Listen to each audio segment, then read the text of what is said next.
Guys, lumabas si Mrs. Bibili siya ng pagkain ng pusa. Pinagluto ko sila. Pero papatingin ko sa kanya siyempre. Pero ito yung gagawin kong sabaw.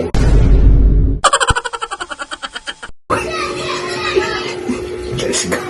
Ito yung parang ako para makabawi sa kanya sa mga pinaggagawa niya sa akin. Kalokohan. Kaya ito na. Let's go. Pagkiraan siya.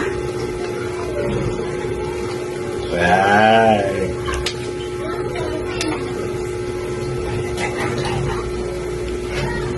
Laki na ng ano.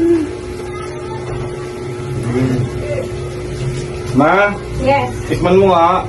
Okay. Parang wala akong panlasa. Parang ako sisipunin. Ito ka. Ma. Hindi mo ito.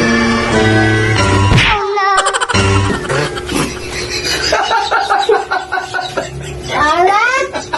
Grabe. Alat! Alat! Yes.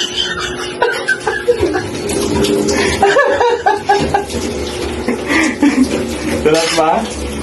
Ha? Sarap?